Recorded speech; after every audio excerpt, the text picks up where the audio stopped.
আমাদের কিন্তু main focus cricket. আমরা চেষ্টা করব ক্রিকেট ন্যাশনাল টিমের পারফরমেন্স, এজ গ্রুপ টিমের performance, talent identification, coach development, এগুলো আমাদের one of the main focus. তবে একটা ঠিক যে ক্রিকেট টিমের পারফরমেন্স হয়তো একদিনে উন্নয়ন হবে না, বাট আমরা একটা প্রসেস রেডি করব, যে প্রসেসের মাধ্যমে আমরা ভালো পারফরমেন্স খুব তাড়াতাড়ি আশা করতে পারব। বিসিবির চেয়ারে বড় ঝড়, গেলেন ফারুক, এলেন বুলবুল। একদিকে সাবেক অধিনায়ক ফারুক আহমেদ, যিনি গেলেন নানা অভিযোগে, অন্যদিকে এলেন আমিনুল ইসলাম বুলবুল, বাংলাদেশের প্রথম টেস্ট সেঞ্চুরিয়ান। ফারুক আহমেদ ছিলেন আশার মুখ, কিন্তু সময়ের সঙ্গে ভরসা হারিয়ে ফেলেন। বোর্ডের 8 পরিচালক অভিযোগ করলেন তিনি একা সিদ্ধান্ত নেন, কোচকে বিদায় করেন শুধুমাত্র তিনি নিজেই। অর্থের ব্যবহার নিয়ে নানা প্রশ্ন, ফলে জাতীয় ক্রীড়া পরিষদ তার পদ বাতিল করে দেয়। গদি গেল, দায়িত্ব শেষ।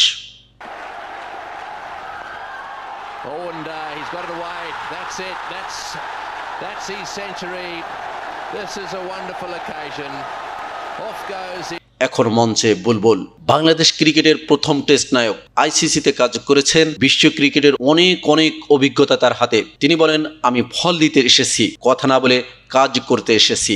তার পরিকল্পনা, বোর্ডের স্বচ্ছতা, বিভাগ ভিত্তিক উন্নয়ন, হাই পারফরমেন্স প্রোগ্রাম, নারী ও জুনিয়র ক্রিকেটের উন্নয়ন। আজ বিসিবি শুধু অফিস নয়, এটা নেতৃত্বের যুদ্ধ, যেখানে খেলা থেকেও বড় হয়ে উঠেছে সঠিক সিদ্ধান্ত। প্রশ্ন একটাই, এবার কি বাংলাদেশ ক্রিকেট ঘুরে দাঁড়াবে? সময় বলে দেবে, তবে এই অধ্যায় ইতিহাস হয়ে থাকবে, এটা নিশ্চিত।